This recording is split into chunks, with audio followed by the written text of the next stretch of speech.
Hola, estás escuchando Brandiorismo, un podcast para interioristas y decoradores. Un podcast que va de branding, de marca personal, de diseño, pero que sobre todo va de aprendizajes y reflexiones que quiero que te ayuden con tu estudio y tu emprendimiento. Voy a contarte de tú a tú lo que hay detrás de una marca redonda y quiero enseñarte a utilizarlo con tu negocio de forma estratégica. Quiero que te sirva de inspiración para que algo haga clic en tu cabeza y puedas ponerlo en práctica con tu estudio. Soy Elena Losada, Elena con H, y estoy especializada en branding y diseño de marca para el sector del interiorismo y la decoración. Soy una loca de la cultura japonesa y no sé vivir sin pintar, diseñar o crear. ¿Te quedas a escucharme?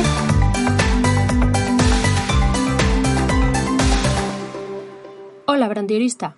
Hoy va a ser un episodio un poco más personal de lo normal porque quiero hablarte de mi experiencia y de cómo unos sencillos cambios a lo largo de estos años me han ayudado a conseguir disfrutar más de mi trabajo, de mi emprendimiento y a dejar de ir como pollo sin cabeza. En realidad quiero hablarte de 4 puntos que han marcado un antes y un después, y el primero de ellos ha sido la planificación. Y he de decir que siempre he sido muy organizada, que siempre llevaba la agenda al día, que tenía mi agenda de papel, que tenía mi agenda digital, que siempre he tenido claro lo que quería hacer, listas de to-do por todos sitios, pero me refiero a una planificación en plan pro, una planificación premium. En realidad lo que te estoy hablando es de tener una planificación estratégica y no tener 1000 listas y muchas cosas apuntadas en la agenda, sino de verdad pensar de forma estratégica cómo planificarme. He aprendido que si quieres dejar de procrastinar hay que dejar de hacer listas de cosas y hay que empezar a llevarlas a cabo, a agendarlas, a darles un lugar, a darles un tiempo concreto, un día concreto y un periodo de tiempo. Porque si no al final se quedan en las listas por hacer y a veces es que pueden pasar incluso años sin hacerlas. Así que por si te sirve de ayuda, yo lo primero que hago es sentarme al final de año a planificar el año siguiente. Y si es en noviembre, mejor que en diciembre, que luego diciembre se lía y entre fiestas y demás al final no da tiempo. Me siento en noviembre, a veces también depende del año cómo vaya, porque también me gusta mucho acotar mis años como el calendario escolar, es decir, que empieza en septiembre, pero depende. A veces hago una planificación en septiembre y luego replanifico un poco y recoloco en enero, pero bueno, no sé cómo te organizas tú, pero yo me siento 1 o 2 meses antes, cojo el calendario, en este caso el calendario escolar, porque tengo 2 niños pequeños y necesito organizarme en torno a ellos. Imprimo ese calendario, imprimo un calendario anual donde tengo a la vista todos los meses y voy tachando los días de fiesta, las épocas que no voy a poder trabajar porque no hay cole, esas épocas que tengo que estar con los niños y, por ejemplo, en verano a lo mejor mi jornada no puede ser tan larga. Y todo eso lo empiezo a organizar por colores. Tacho los días de fiesta, tacho los días que no hay cole, esos días que tengo jornadas quizá más cortas los pongo en otro color. Y cuando termino veo cómo tengo ese calendario ese año, cuántos días y horas reales tengo para trabajar durante ese año. Y a partir de ahí me centro por trimestres. Cuando tengo definidos los trimestres, lo bajo a nivel mensual, cuáles son mis objetivos de esos trimestres y después, cuando tengo esos objetivos claros, los bajo a objetivos mensuales. Pero no solo de cosas por hacer, sino lo que me refiero es más a decidir cuántos servicios necesito vender, de qué tipo y tamaño en cada trimestre para llegar a mis objetivos, y eso lo llevo a nivel mensual. Cuántos servicios necesito que me contraten y de qué tamaño al mes, cada 2 meses, cada 3 meses, para yo llegar a mi planificación de negocio anual. Esto lo que hace es que ser realistas, luego no me ponga más proyectos de los con los que yo puedo en mi tiempo real, y me ayuda a crear de forma estratégica mis contenidos, por ejemplo, este podcast, el contenido de mi blog, mis redes sociales, al tener todo planificado desde lo más grande, que es el año, a lo más pequeño, que es el mes, es mucho más fácil crear todo y organizarme. Dejo además huecos para trabajar en mi propia marca, huecos para formación al mes. Incluso he llegado a agendar de forma mensual y trimestral cosas personales como incluso limpiezas generales de la casa, las horas que voy a dedicar para mí, para hacer ejercicio, para ir a pintar el estudio, ese tipo de cosas, porque yo no lo que he aprendido después de estos años emprendiendo es que cuando trabajas por tu cuenta, al final te olvidas de ti y te dedicas todo ese tiempo y mucho más del que tienes a tus clientes y al final siempre dices no tengo tiempo, no me da la vida y te dejas a ti y a veces incluso a la familia en segundo plano. Entonces yo en esa planificación anual, trimestral y mensual incluyo estas cosas personales que no son negociables. Salidas con mi familia, salidas con mi pareja, mis momentos para mí a la semana, mis momentos de formación y los distribuyo. Y sé que esos son innegociables. Ahí no puedo agendar nada profesional. Igual que si yo tengo una reunión, no puedo ponerme otra encima. Si yo un día a las 6 de la tarde he dicho que voy a ir a hacer ejercicio, a las 6 de la tarde ese día no puedo agendar una reunión. A ver, que luego hay que ser un poco flexible, pero el problema es que la flexibilidad siempre va a quitarte cosas personales y a dejarte a ti en el último lugar. Entonces he aprendido que esto no puede ser y tengo que saber fusionar profesión y vida personal y no puedo dejarme a mí de lado. Así que cuando tengo todo esto claro, con esta planificación veo los proyectos que puedo abarcar en cada época del año. No es lo mismo lo que puedo abarcar en enero o febrero que lo que puedo abarcar en agosto que no hay cole. Cuando soy consciente de esto, entonces ya veo cómo tienen que ser mis estrategias de contenidos y toda mi estrategia de marca ese año. Y cuando empieza la semana, los lunes, lo primero que hago es me siento media hora antes de comenzar a trabajar y organizo la semana y lo que voy a hacer cada día. Claro, teniendo en cuenta cuál es ese objetivo trimestral, cuál es ese objetivo mensual, puedo dividir las semanas en lo que voy a tener que hacer esa semana y después cada día. Y lo bajo todavía más y lo distribuyo en bloques. Generalmente yo suelo trabajar en bloques de 2 horas y distribuyo el trabajo de toda la semana en bloques de 2 horas. Lo que he aprendido con esto es que teniendo claros mis objetivos a más largo plazo, a nivel trimestral y anual, me cuesta menos perder el foco. Me ayuda a planificar mejor la semana, el trabajo de cada día. Y cuando tengo tan planificado todo, me cuesta mucho más procrastinar porque sé perfectamente que tengo un bloque de 2 horas para hacer esta tarea, después otro bloque de otras 2 horas para hacer otra y no estoy picoteando de una cosa a otra o perdiendo el tiempo por internet.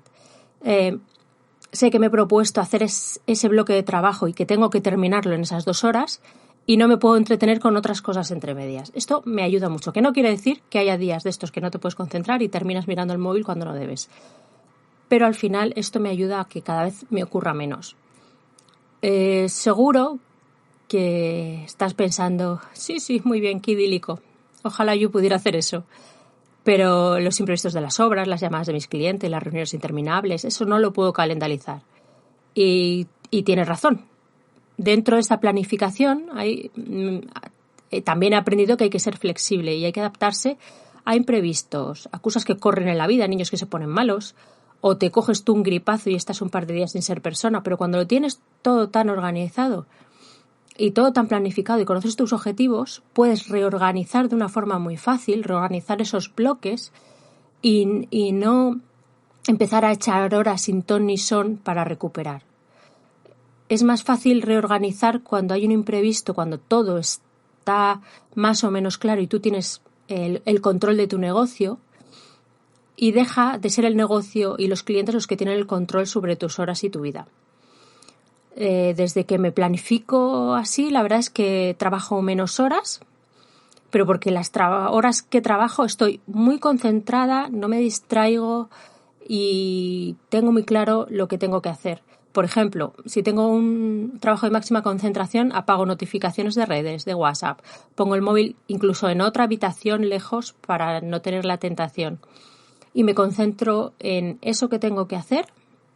Y cuando termina ese bloque de trabajo, entonces ya sí que miro emails, miro notificaciones, llamadas, respondo, devuelvo llamadas. Pero ese tiempo que he podido sacar, esas 2 horas de ese bloque de trabajo, ha sido mucho más productivas que si hubiera estado atendiendo las 1000 cosas, respondiendo el email.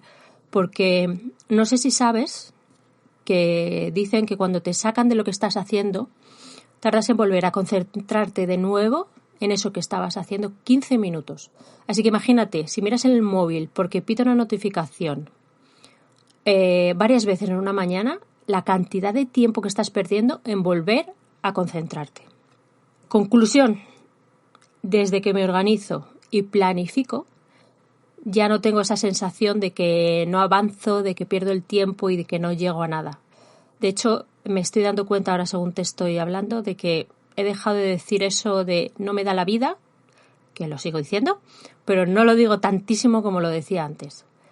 Porque ya no tengo esa necesidad de trabajar 1000 horas, ni se me acumulan tantos proyectos para que sea rentable a lo largo del año.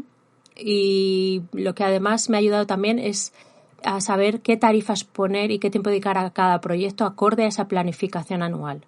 Y claro, todo esto lo que me ha ayudado también es a no tener tanto estrés, a recuperar ese tiempo para mí, para mi familia, a saber desconectar, a disfrutar mucho más de mi trabajo, a sentir que avanzo. Pero claro, para llegar a este nivel de organización, también te digo que he tenido que sentarme seriamente y definir una estrategia de marca a seguir, definir esos objetivos anuales, definir esos objetivos trimestrales, saber qué quiero lograr, cómo lo voy a hacer y cuál es la mejor manera y más estratégica para mi marca en concreto y para mí, no para otra persona, para hacerlo. He tenido que definir esas acciones para implementarlo de forma realista, sobre todo, acoplarlo bien a mi vida personal y saber principalmente esos objetivos que quiero lograr y que van acorde a mí, a mi marca y a mi forma de ver el diseño, la creatividad y de ver mi negocio. Porque al final, sin esa estrategia, es muy difícil planificar y lo que antes tenía simplemente eran listas de cosas por hacer que nunca conseguía terminar de tachar porque no había detrás una estrategia que me dijera hacia dónde y cómo y qué objetivos tenía que conseguir. Y como segundo punto, otra de las cosas que ha cambiado por completo mi negocio y que me ha ayudado a disfrutar mucho más de mi día a día ha sido entender que me ha costado muchísimo, que invertir en mi negocio no es sinónimo de gastar, sino que es eso, que es una inversión que me va a ayudar y que a largo plazo lo que me va a hacer ese dinero que voy a invertir va a ayudarme a ganar más dinero. Esto va unido también a la idea de pedir ayuda, que parece que también las emprendedoras, especialmente también del sector creativo, porque como sabemos hacer de todo, nos gusta hacer de todo, especialmente cosas que tengan que ver con manualidades y demás, pues no sé por qué nos cuesta pedir ayuda a otros profesionales porque somos muy de yo me lo guiso, yo me lo como. Y me he dado cuenta de que pedir ayuda a un profesional que esté especializado en algo en lo que yo no soy especialista es una de las mejores inversiones y que más va a repercutir después en mi negocio. Yo me he dado cuenta que no puedo hacerlo todo sola, que apuntarme a 1000 cursos, aunque me encanta aprender, a veces no es la mejor solución y que en ocasiones es necesario sentarte con alguien que te ayude con tu negocio de forma personalizada, que te guíe, que lo analice, que te diga lo que tienes que hacer y que te ayude a crear esa estrategia de forma personalizada, única para ti. No te voy a mentir que es una inversión mucho más cara que apuntarse a un curso, a un grupal, pero también te digo que es mucho más rápida y mucho más eficiente que analicen tu negocio, tu estudio, contigo y que lo vean desde un punto de vista externo. He trabajado con varias mentoras y coach y han hecho que al final vea mi negocio desde otro punto de vista, que tenga una hoja de ruta, que empiece a avanzar de verdad y sobre todo que sepa cómo hacerlo y que deje de estar perdida y de sentir que no avanzo. Era de las que pensaba que podía con todo, que como me gusta aprender me podía apuntar a 1000 cursos y que yo podía hacerlo todo sola, pero después de estos años, sobre todo en los últimos 4 o 5 años, me he dado cuenta de que invertir y que analicen tu negocio, tu marca, es subir varios escalones de golpe y ahorrarte varios años de trabajo, muchas horas y mucha frustración por haber intentado hacer algo sola. No digo que no lo consiguiera, pero al final esto es mucho más rápido y me he dado cuenta que la vida pasa muy rápido y me gusta aprender, pero me gusta aprender de lo que a mí me gusta y disfruto que hay personas que me pueden ayudar con esas otras cosas que no son mi expertise y que me van a ayudar sobre todo a que eso se vea trasladado a unos beneficios para mi negocio.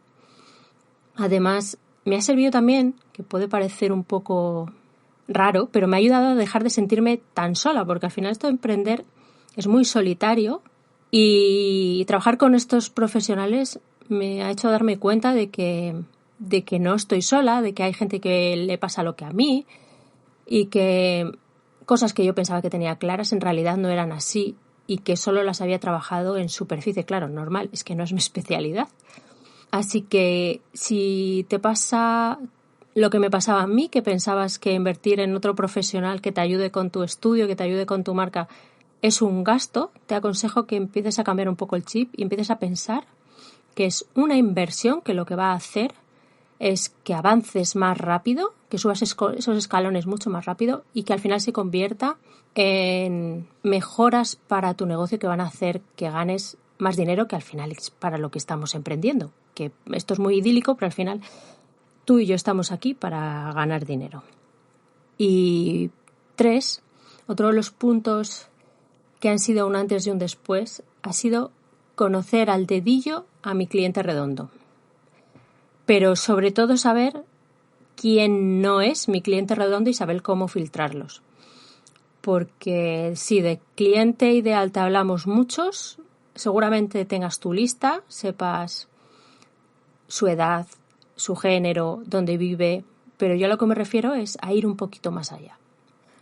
Yo cuando al principio me puse a trabajar por mi cuenta, cuando empecé como diseñadora freelance, cualquier persona que me llamara, que me contactara, que me recomendara y que tuviera dinero, para mí era bienvenida. Incluso hacía diseños para gente que no tenía presupuesto porque me daban pena y pensaba, bueno, luego me va a recomendar y me traerá más trabajo. Pues con perspectiva te voy a decir que este fue uno de los mayores errores que he cometido, porque estaba trayendo a gente de ese mismo tipo, gente que no tenía presupuesto, que buscaba el más barato, porque si te vienen buscando diciéndote que no tienen presupuesto y se lo haces gratis, esa persona te va a recomendar de la misma manera. Mira, esta chica no me cobra, y esa persona a la que está llamando es otra persona que no tiene dinero, que no quiere gastarse. Y al final es la pescadilla que se muerde la cola. Trabajas 1000 horas, cobras muy poco, no tienes vida personal y eso sí, te recomiendan un montón. Pero visto con perspectiva, hubiera sido casi mejor que no me hubieran recomendado, porque la gente que me estaba viniendo incluso llegaron a decirme, mira, tengo 50 euros para hacerme una página web, si me la haces gratis, mucho mejor. Y ahí fue una de las veces que dije, hasta aquí, ya no voy a decir más veces que sí, porque me den pena, porque al final tengo que pagar mi seguridad social, mis autónomos, mis gastos, mi hipoteca y tengo que comer y no soy una hermanita de la caridad. Así que, ¿cómo salir de ese bucle? Pues la mejor forma de salir de ese bucle es, lo primero, sentarte y definir quién es tu cliente redondo. Yo decidí con quién quería trabajar, analicé si esa persona tenía solidez económica para pagar mis servicios, lo primero, pero a unos precios decentes. Y una vez definido este tipo de cliente, me puse como loca a investigar cuáles eran sus necesidades, sus problemas y cómo yo podía solucionar con mis servicios esos problemas o esas necesidades que tenían. Y por otro lado, definí qué tipo de clientes no eran para mí y no quería tener. Esos clientes que no podía pagar mis servicios o esos con los que me negaba a trabajar por temas más, digamos, personales, tipo valores con los que no conectaba. Pero claro, no vale solo con eso, porque eso es la teoría que puedes encontrar en cualquier sitio. En la práctica tuve que aprender a decir que no, que era lo más difícil para mí, a todos esos clientes que venían buscando precio. A ese cliente que viene y te dice, hazme esto y si me gusta te pago.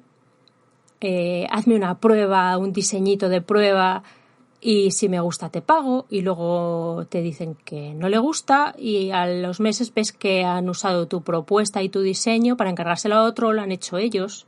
Y entonces llegó un momento en el que dije, hasta aquí, tengo que decir que no a la gente, y la verdad es que me resultó muy difícil y no te voy a decir que no me lo siga resultando hoy. Porque al final mi mente racional se dividía por un lado en el que dice, este no es mi cliente, no tiene dinero, voy a trabajar mucho, me va a dar problemas, voy a cobrar poco, le digo que no soy el profesional adecuado. Vale, lo tienes claro. Pero por el otro lado tienes otra vocecilla en el otro hombro que te dice, tienes que facturar, que tienes que pagar la hipoteca, que mañana pasa el agua, que el cole de los niños. Venga, dile que sí, que no puedes rechazar trabajo, ¿cómo vas a decir que no con todo lo que tienes que pagar? Y claro, son dos vocecillas que a ver cuál grita más. Y cuesta muchísimo, pero tienes que sopesar y analizar con números si de verdad ese cliente merece la pena. Y si no, pues decirle que no vas a poder trabajar con él. No hace falta ser brusca, simplemente decirle que ahora mismo no es el momento o como tú quieras, como la mejor manera, de forma educada. Porque si quieres salir de ese bucle, tienes que dejar de trabajar con ellos, porque si no, no vas a tener hueco para otros clientes que sí van a ser esos clientes ideales que van a pagar y con lo que de verdad vas a disfrutar trabajando. Y te lo digo por experiencia. En el momento que empiezas a decir que no, esas recomendaciones que llegaban de ese tipo de cliente barato dejan de llegar. Empieza a trabajar en ese cliente, a analizarlo, a investigarlo, a implementar tu estrategia enfocada en ese cliente y empiezan a llegarte clientes que sí son tu cliente redondo. Esos clientes que van a poder pagar por tu trabajo, que lo valoran, que entiendes que eres una persona creativa y que eso hay que pagarlo, y dejas de atraer ese otro tipo de clientes, aunque es verdad que de vez en cuando va a llegar alguno, no te voy a mentir. Pero claro, necesitas conocer a ese cliente que para ti es ese cliente redondo para poder atraerlo hacia ti. No vale con empezar a decir que no, porque los nuevos clientes no van a llegar solos. Tienes que empezar a conocerlo como si fuera tu mejor amiga y no vales con la edad, género y dónde vive. Tienes que conseguir conocerlo también como para que piense, me has leído el pensamiento. No puedes quedarte sentada delante del ordenador publicando fotos en Instagram y tener una web muy bonita, porque eso no te va a servir para atraer clientes. Los clientes no aparecen solos. Hay que salir al mundo, mostrar que existes y salir a buscarlos. No hay que ir como antes, puerta a puerta, vendiendo de manera fría. Pero sí necesitas mostrar que existes, tu diferenciación, empezar a destacar y crear una marca atractiva para ese tipo de cliente en concreto que tú quieres atraer. Tienes que definir esa estrategia de marca y, como consecuencia, también unas estrategias de visibilidad que sean las más adecuadas para ti como estudio, como negocio, pero también las más adecuadas para atraer a ese cliente, porque no todos los clientes se les atrae de la misma manera ni están en el mismo lugar. No te vale tener muchos seguidores en Instagram, no vale tener una cuenta de Instagram muy bonita, hay que hacer mucho más, pero lo primero de todo, tienes que conocer muy bien a tu cliente redondo y especialmente a ese no cliente. Y después tienes que mover el culo y crear una estrategia de visibilidad de acciones que te lleven a entrar en contacto con ese cliente redondo para poderle atraer, ahora sí, hacia tu web, hacia tus redes o hacia una primera reunión. Así que si te sirve de ayuda, yo he aprendido algo de todo esto. Y es que metida en mi cueva, por muy tímida que sea y mucha vergüenza que me pueda dar hablar en público, que aunque me estés escuchando en este podcast, te aseguro que antes era incapaz de mandar un audio por WhatsApp. Si he aprendido algo de todos estos años, es que metida en mi cueva, en mi despacho, no me va a encontrar nadie, no me van a venir los clientes solos y no voy a conseguir lo que de verdad quiero y el objetivo que tengo con mi emprendimiento. Así que te recomiendo que analices muy bien a tu cliente ideal, que lo conozcas muy bien, que le leas el pensamiento y que después actúes en consecuencia y crees una estrategia de visibilidad que te ayude a atraerlo hacia ti. Y otro de los puntos que te quería contar, que a mí me ha ayudado mucho, que ha sido un antes y un después en mi emprendimiento, ha sido el hecho de especializarme. Ha sido algo que no solo me ha servido para poder subir mis tarifas, sino también como filtro para dejar fuera a ese cliente del que te hablaba con el que no quiero trabajar. Especializarme, dejar de hacer de todo, dejar de dar 1000 servicios, ha hecho que la gente me recuerde más fácilmente y me ha ayudado a dejar de ser un profesional más de los miles de especialistas en diseño de marca y branding que hay ahora mismo en el sector. Cuando era diseñadora gráfica freelance, que es como yo empecé, al final era una diseñadora más entre millones de diseñadores freelance y la única forma de diferenciarme era ser más barata, porque había tanta competencia y la gente pedía tantos presupuestos que si querías llevarte un trabajo, la única forma era bajar el precio y ser el más barato. Y claro, eso al final lo que hace es que trabajes muchas horas y cobres muy poco y no te salga rentable y te salga mucho más rentable trabajar por cuenta ajena. En cambio, en el momento en el que te especializas, dejas de tener tanta competencia, subes un escalón por encima de toda esa gente que se dedica a lo mismo, empiezas a sobresalir un poco, reduces mucho el campo y la gente va a preferir siempre trabajar con alguien que conoce bien sus necesidades que a alguien que hace un poco de todo y toca 1000 instrumentos, pero en realidad ninguno en especial. Y claro, la consecuencia es que dejas de competir por precio y el público empieza a valorar tu trabajo de otra manera. Puedes subir tus tarifas, porque al final esto es la ley de la oferta y la demanda. Si hay pocos profesionales especializados en lo que tú haces, o incluso llegas a ser el único, tus precios automáticamente se elevan, porque las personas estamos dispuestas a pagar más por alguien que sabemos que nos va a resolver el problema que tenemos en menos tiempo, porque lo conoce y no va a tener que investigar y ponerse al día. Esto es como cuando vas al médico. Te rompes una mano, ¿prefieres que te manden al traumatólogo? Mejor eso a que te vea la enfermera del centro de salud, porque si vas al médico de familia o a la enfermera, no es que no tenga conocimientos médicos, es que al final te va a mandar al especialista porque es eso, especialista en lo suyo. Y al final lo que vas a hacer es alargar y vas a tardar más tiempo en ver a ese especialista, ese traumatólogo y en darte una solución mientras tú estás con el brazo roto. Pues esto es lo mismo. Cuando te especializas, pues esto es lo mismo. Cuando te especializas, la gente va a preferir trabajar contigo a con un profesional generalista. Y por otro lado, cuando te especializas en algo que te gusta, que se te da bien y con lo que disfrutas, cada nuevo proyecto que te llega es una nueva oportunidad de ser creativa y de disfrutar todavía más. Seguramente puede que estés pensando que especializándote te cierras muchas puertas, que hay muchos proyectos que se quedan fuera, que cuanta más gente te llegue mejor. Pero hay 2 puntos que debes tener en cuenta. Que te especialices no quiere decir que no sigan llegando a ti otros tipos de proyectos. Yo, por ejemplo, estoy especializada en interioristas y decoradores, pero sigan llegando a mí otro tipo de clientes de otros sectores porque conecta con mi marca, con mis valores, con mi forma de diseñar. Les gusta cómo hago las cosas. Y eso no hace que otros sectores se queden fuera. Al final los clientes que trabajan conmigo me recomiendan porque saben cómo trabajo y no siempre esa persona a la que me recomiendan son del mismo nicho al que me dirijo. Entonces ahí no te vas a cerrar tanto porque si tú trabajas bien te van a seguir recomendando y van a seguir viniendo personas de otros nichos y otros sectores o que no tengan que ver con tu especialización por quién eres y cómo haces las cosas.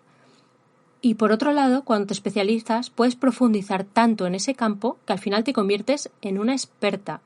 Y justo eso es lo que te abre puertas para otras cosas que te ayudan con tu autoridad y con tu visibilidad, como por ejemplo dar charlas, conferencias o dar clases, porque al final te conviertes en la experta, en mayúsculas, de ese campo. Y brandiorista, la visibilidad y la autoridad que te da eso no te lo da tener 30.000 seguidores en Instagram. Conclusión.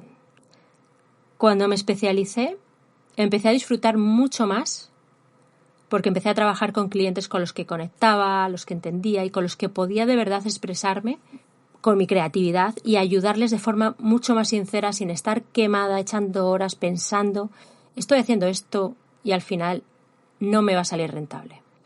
Así que conclusión, cuando me especialicé, empecé a disfrutar más porque empecé a trabajar con esos clientes con los que conectaba, que valoraba mi trabajo, que entendía y con los que de verdad podía expresarme con mi creatividad y ayudarles de una forma sincera, sin estar pensando en lo que me pasaba antes, de estoy haciendo esto, pero en realidad no me está saliendo rentable y estaba quemada y al final era horrible porque no sabía si dedicarle más horas, si no dedicarles, porque solamente pensaba en lo que iba a cobrar.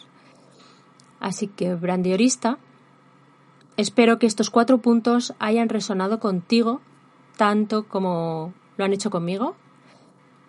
A lo largo de estos años he aprendido que planificarme de forma estratégica y poniendo mi vida personal por encima, he logrado una mayor eficiencia, menos estrés, disfruto más de mi vida personal, de mi trabajo y de los proyectos que me llegan, que empezar a invertir en otros profesionales que me ayuden con mi negocio y dejar de pensar que es un gasto ha acelerado mi crecimiento y me ha dado mucha claridad en mi camino como emprendedora y he dejado de sentirme tan sola, que entender y analizar profundamente a mi cliente redondo me ha permitido atraer a aquellos clientes con los que realmente disfruto trabajando y a dejar de atraer a esos clientes que pagan poco y con los que no trabajo a gusto.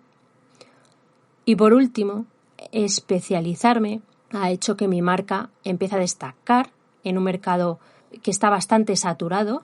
Me ha permitido aumentar mis tarifas, atraer a clientes más adecuados y proyectos con los que de verdad disfruto, conecto y puedo ayudar desde mi conocimiento y de la forma más sincera y como yo soy. Pero recuerda que estos cambios no se logran de la noche a la mañana. Requieren tiempo, reflexión y a veces, no te voy a mentir, dar pasos incómodos y salir de la famosa zona de confort. Pero te aseguro que el esfuerzo vale la pena.